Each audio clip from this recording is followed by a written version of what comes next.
This show is produced by the Hartman Media Company. For more information and links to all our great podcasts, visit hartmanmedia.com. Welcome to the American Monetary Association's podcast, where we explore how monetary policy impacts the real lives of real people and the action steps necessary to preserve wealth and enhance one's lifestyle. We have got a returning guest back on the show today, and that is none other than the Fed guy. Joseph Wang is back with us, sharing some fantastic insights. He'll be here on the next episode as well, because this is a long discussion. But there's some really good stuff, some real gems and nuggets in here as to understanding the way monetary policy impacts you as investors and what it means to your overall financial health and your financial future, most importantly.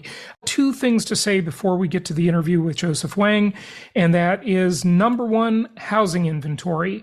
Just wanted to share this with you quickly. I won't even show you the chart on it. You've seen it so many times, but I wanted to give you the latest numbers. And the latest numbers are 490,000. 490,000 homes on the market for sale in the United States. And the question is always, compared to what? Well, back in 2015, we had more than double that, about 1.2 million houses on the market. And at the lowest point, compared to what, right? When the market was absolutely psychotic, crazy, you couldn't buy a house no matter what. I mean, it was like impossible to buy a house, basically, right? We had a low of 293,000.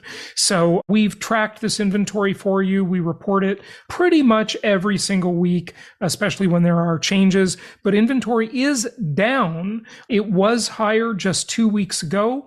So we're seeing lower inventory as we move into the new year. Let's see how that pans out as time goes on. But again, remember my metaphor or analogy. I don't know. I guess it's kind of both. You know, there is a slight difference between those two. And frankly, off the top of my head, because I've only had one cup of coffee today, I can't remember. Got to have 2 cups to remember that. But it's the sink, right? So we've got the faucet on is new properties coming into the market. The water in the sink is the amount of existing inventory, and the drain, the water going out the sink, is the amount of absorption of that inventory, or that water in this case, because that is how many people are buying these properties.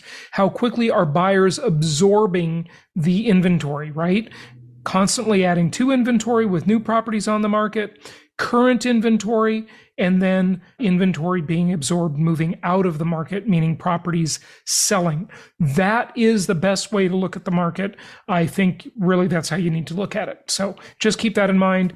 And what we have right now is we have a reasonable amount of new home inventory coming into the market, especially higher priced new home inventory that isn't really interesting to us as investors because it's too expensive and the rent to value ratios aren't that great on those higher priced properties.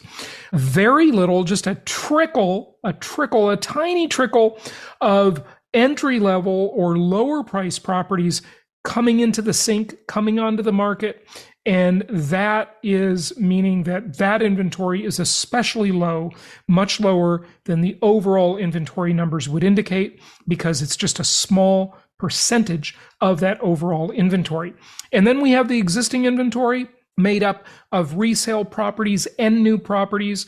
And then we have the buyers absorbing a blend of the two. But the odd thing now, and the thing that I don't know, in my long career doing this, I can never remember a time when it has been true the way it is today. And that is that we have so little resale inventory. Now, you might be thinking, well, that's okay because I like buying new homes better. Okay, sure, that's fine that you say that. But the problem is, the new homes are much more expensive properties because you can't build an entry-level new house anymore. The government has essentially made it illegal to build an entry-level new house anymore, right? So you can get close to it. You can buy below the median price in a given market, but you've got to just notice that there is very, very little inventory available in that entry-level housing market. So it's a very unusual situation we have, a very mixed situation, but we will keep reporting on that. And, I used to always say, and I know you like this saying because many of you have repeated it back to me, you email me and you repeat the saying back in your email. It says, I love your saying, Jason. It's an amazing time to be alive. And, I didn't say that very much at all for the last couple of years. Why? Well, we were in the middle of that cerveza sickness going around, and we all realized after a while it was just a big scam. The people promoting that scam should be indicted for crimes against humanity. They are literally responsible for the deaths of potentially millions and millions of people. And it is so unfortunate. And not only the direct deaths, remember, the way that affected all of us, the way that just increased the loneliness epidemic, the drug addiction problem, every addiction you can imagine under the sun increased in that dysfunctional environment that the powers that be put us into. So it's a very sad thing that they did to so many people, restricting their behavior, restricting their freedom, restricting their ability to socialize and so forth. But look, notwithstanding all of that. So I really stopped saying it was an amazing time to be alive because I just felt that we were all so taken, and not in a good way taken, in a very bad way, taken advantage of during that time. But something has changed, and you might know what I'm alluding to. Just a little over a month ago, there was a major, major change that is as big as probably any revolution you can think of. That's my prediction. A monumental tectonic shift that could make it, once again, a truly amazing time to be alive. Maybe the most amazing time to be alive ever in human history, if it works out for the good. But it might not work out for the good. And I just can't wait to talk to you a lot. I'm going to talk a lot about this at our upcoming Empowered Investor Live event in Scottsdale, Arizona. So hopefully you have your tickets for that. Go to empoweredinvestor.com/live or jasonhartman.com. Get your tickets. We're going to sell out for that pretty soon. We probably got about 30 tickets left. And why do I say probably about? Because, well, I don't know the exact numbers that have registered at the moment offhand. But number two is it depends on the mix of tickets, whether people buy those elite tickets or the general admission tickets. We have like a different allocation available. VIP sold out already, but you can get a general ticket. Those are a good bargain, or an elite ticket if you want the coaching and stuff included with it. So we will look forward to seeing you at Empowered Investor Live. And let's get to our interview with Joseph Wang, the Fed guy.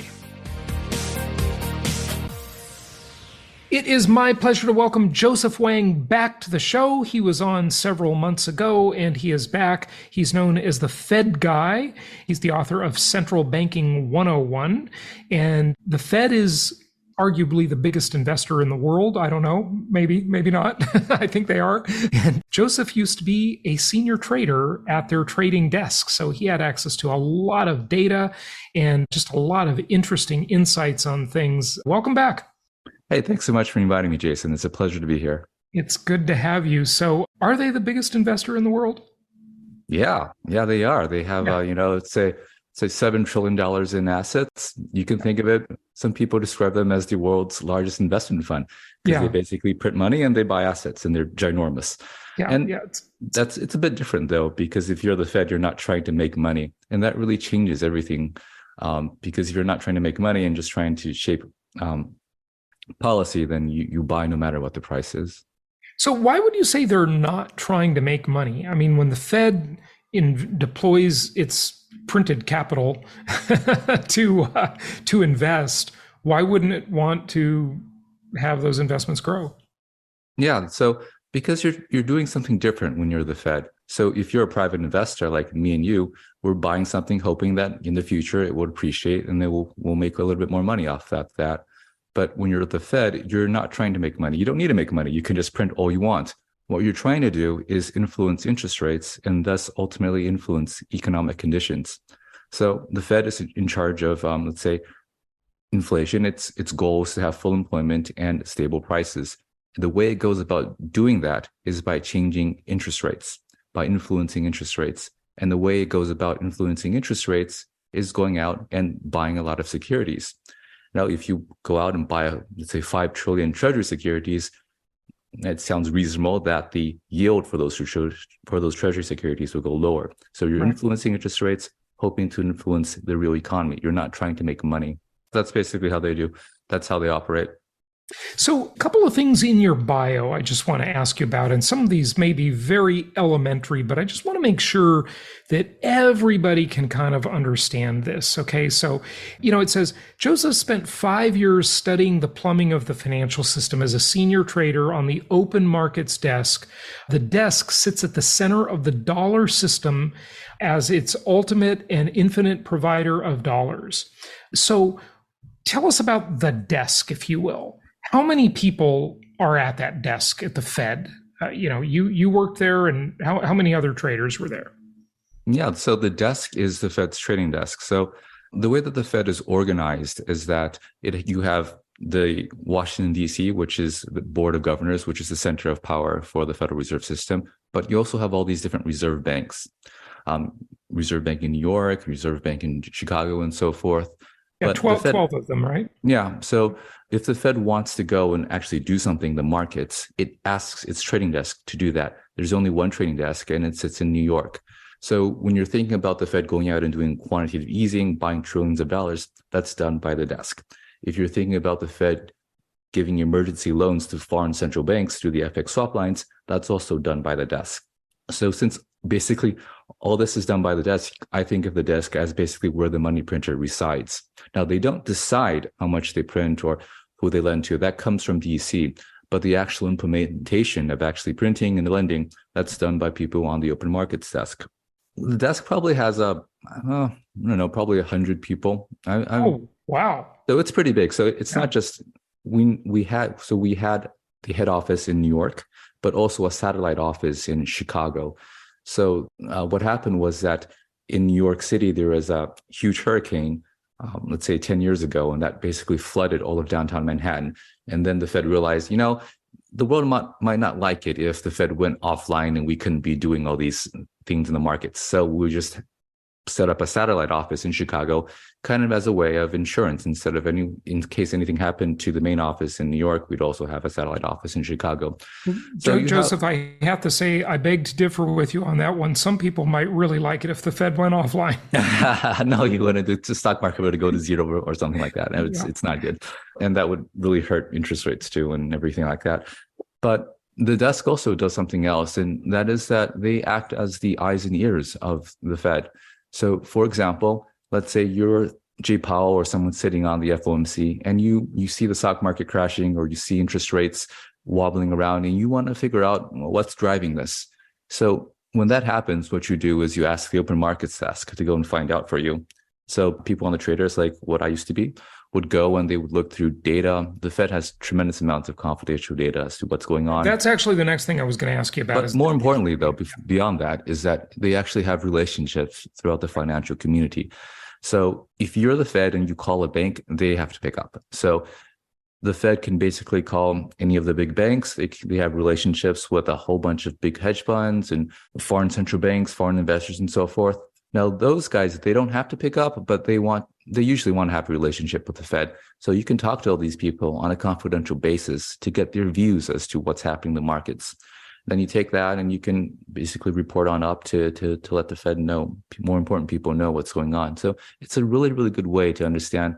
It's kind of like a peek behind the curtain to help people understand just what's going on in the financial system and how it works together.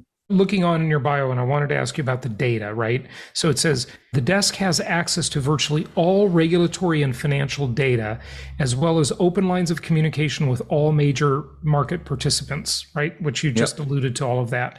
When we talk about the data that the Fed has access to, I mean, all of us have access to just a monumental amount of economic reports. What don't we know? I mean, maybe that'd be an impossible question to answer, but like, what are there some sort of broad things that just the general public does not know or have access to? I mean, yeah, we're not privy to those conversations with the banks and the hedge fund managers, like you mentioned, but is there, sort of like privately published data of some sort? I'm sure there is. Like what don't we know? I think for the typical investor, the type of data that they have is as good as the Fed has. So to be clear, let's say that let's say, for example, we publish things like so the U.S. government publishes things like employment data and so forth. That's really market moving, and so the Fed would have really good stuff on that. They have internal models that can generate predictions based on that. But I think what matters to most investors is what does the future look like, and so it's not so much the data itself, but how you interpret that data. And so I don't think the Fed has any edge in that. But from markets in particular, some of the best confidential data they have has to do with what the banks are doing and what particular market participants are doing. I'll give you an example. If you are a bank, obviously you're making a whole bunch of loans and you have liabilities, you're borrowing from people and you're making loans. The Fed has a lot of insight into what kind of assets a bank holds and how it's going about to fund those assets. In fact, they actually have a team at every major bank sitting within the bank, basically giving real-time, compliance monitoring to regulations and so forth. Mm-hmm. Another place the Fed would have really good insight is, let's say, some markets, like say the Treasury market or say the repo market, where they have a lot of data and they can kind of see who's buying and who's selling and why. So data collection is not perfect, but it's much better than what you would get as a private investor. Mm-hmm. Very interesting. So talk to us a little bit about the repo market, if you would, and what's going on with the repo market. George, our friend, was doing a lot of content on that back in 2019 in the pre-COVID era. Bring us up to date. Yeah, so George is a big fan of the repo market. He's done some great videos on it. So the repo market, just for those who aren't familiar with it, it's a market where you take U.S. Treasuries and basically pawn them out for cash, like an overnight loan. So let's say I have $1 billion worth of Treasuries, and for whatever reason, I need some cash. So what I could do is I can instantly borrow against them in the repo market for a very low interest rate. One of the ways that I like to think of this is that it makes Treasuries very cash-like. So if you have U.S. Treasuries and you can turn them into cash at very low interest rates anytime you want, then, that makes your Treasuries really cash-like. It fundamentally changes, actually, everything in the financial system, because if Treasuries are cash-like, then when the U.S. government is doing tremendous amounts of deficit spending, then they're kind of basically printing money. But aside from that, the repo market has been just totally boring, totally sleepy. The reason being is that there's just a lot of cash in the financial system right now trying to find a place to go. And, repo is a very safe place to do that. So you have a lot of cash sitting in the money market space, ready to invest in repo. So much so that they're just parking all that excess cash at the Fed right now. There's $2 trillion in the reverse repo facility, which you can think of as kind of a checking account for money market funds. Right. So if you're a money market fund and you have a lot of cash and you don't know what to do with it, you just deposit it at the Fed in what's called the reverse repo facility. Mm-hmm. And if, so right now the reverse repo facility is yielding like 3.8%.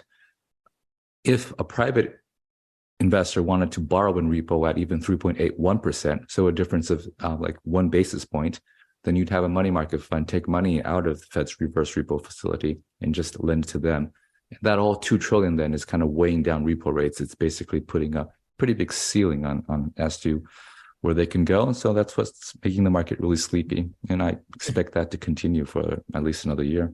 Can you give us, and I don't know how much you were following it back then, but some contrast into what was going on in late 2019, because there was a lot of talk about the repo market back then being in crisis and, what the implications for that were. And, some were sounding alarm bells saying it was, could crash. Yeah, that was definitely a crisis back then. Yeah. So I'll just give some context in 2019. It was September back then. So repo rates usually were about 2% there, plus or minus, fraction of a percent.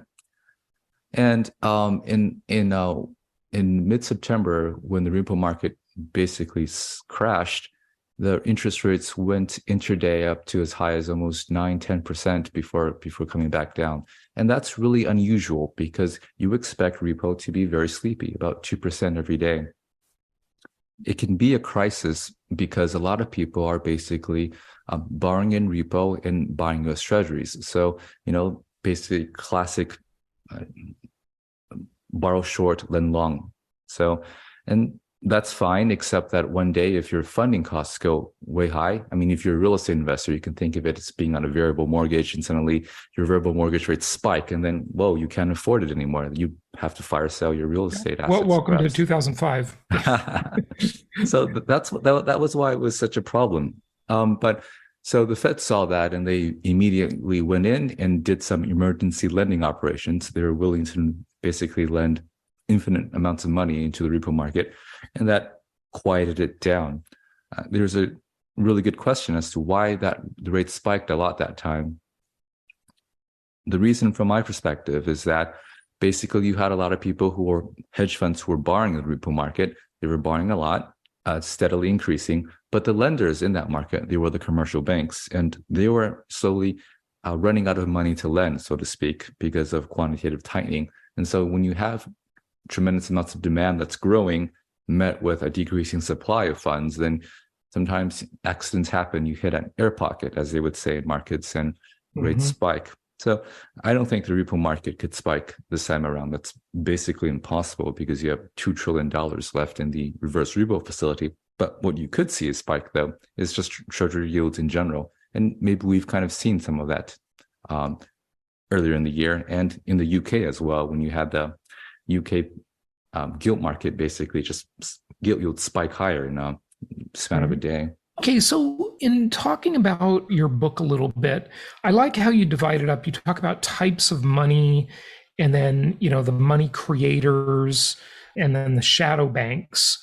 And, I just like to, if you can take people through kind of these three sort of broad categories and how that plumbing works, if you would, the types of money, that's an important thing to consider, whether you talk about, the bank reserves, deposits, treasuries, cash, fiat money.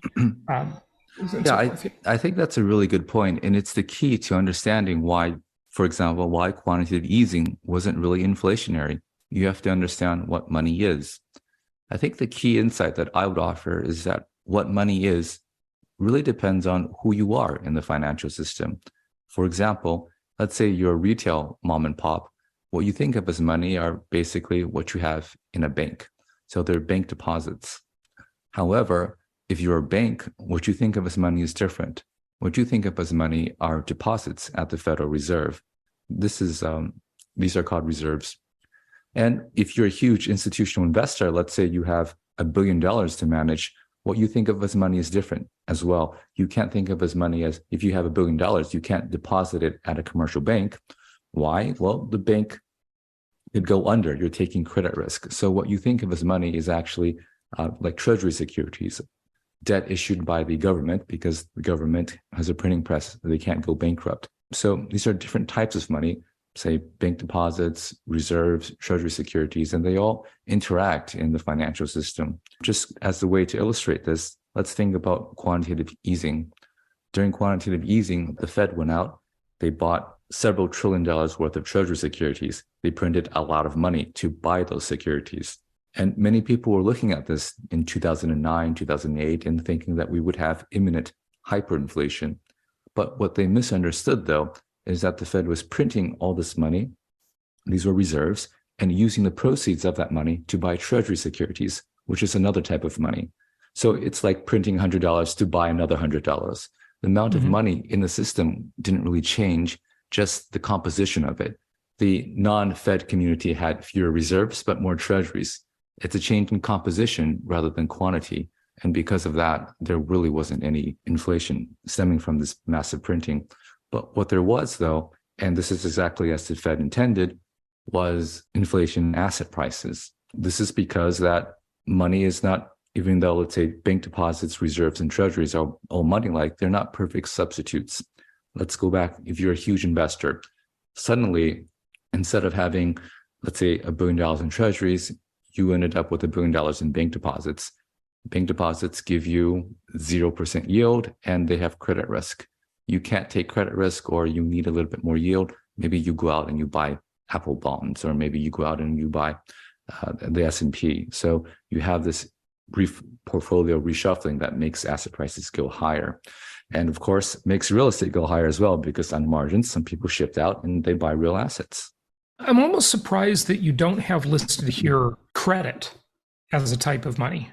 If you're a commercial bank, now this is something that many people don't realize, is that if you're a commercial bank, when you're making loan, when you're creating credit, you're also creating money. So if I'm an investor and I go to a bank and I ask for a loan, then what the bank does is that they basically create money out of thin air. It's based on credit, basically. So if you look at the bank's balance sheet, and I know this is a real estate investor heavy channel, so many people are familiar with the balance sheet concept.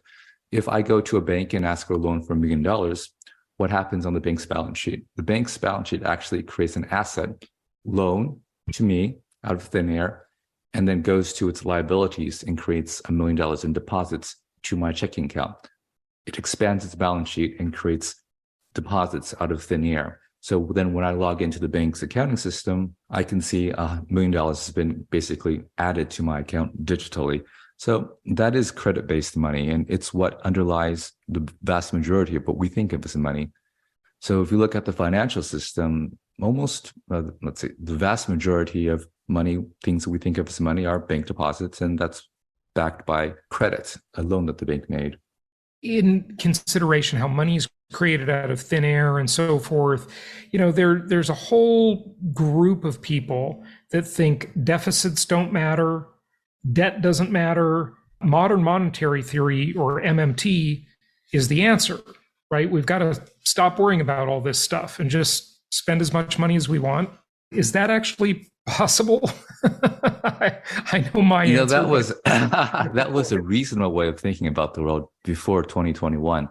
And to be honest, those people, those MMT people, their understanding of the world isn't incorrect. It's just that they're not being honest in how they implement it.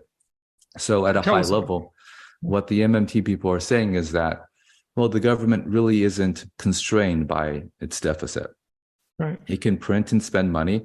Its only real constraint is real resources. Let's say that, for example, the government prints $1 billion and spends it. Now, if you have factories that are not at capacity, then you can go and you can spend that $1 billion, and the factory will produce more stuff, but there won't be inflation because they were operating at below capacity. And that was kind of the world that we were living in before 2020.